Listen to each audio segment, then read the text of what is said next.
This week's episode took an unexpected turn when the president weighed in on New York City's heated mayoral race, a local election drawing national attention. The frontrunner is 34-year-old Democrat Zoran Mamdani, a self-described democratic socialist who's pushing aggressive policies like rent freezes, free public buses, and free childcare. But Trump labeled him something else entirely, not a socialist but a communist. The president joked that comparisons between Mamdani and himself were unfair, saying he's a much better-looking candidate.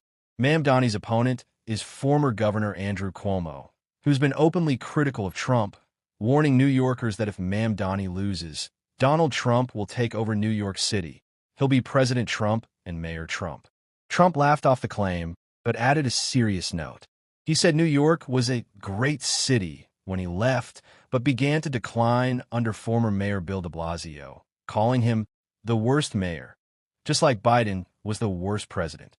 When asked what would happen if Mamdani became mayor, Trump didn't mince words. It'll be hard for me as president to give a lot of money to New York if it's being run by a communist. That would just be wasting taxpayer dollars. Interestingly, he even said that between a bad Democrat and a communist, he'd choose the bad Democrat every time. The conversation then turned to national security and crime. While speaking to U.S. troops in Japan earlier this week, President Trump had said, quote, "If we need more than a National Guard, we'll send more." When asked to clarify, he explained that means he'd be willing to deploy U.S. military forces, including the Army or Marines, to American cities if necessary. The president reminded viewers that the Insurrection Act gives him that authority and that no judge could challenge its use. However, he emphasized restraint, saying he hasn't invoked the act because, so far, he hasn't felt it was needed. Trump ended that exchange by saying he hopes he'll be given credit for that restraint.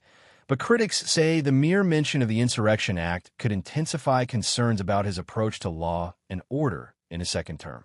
What do you think? Is Trump right to call out New York's election from the Oval Office? Or should the president stay out of local politics?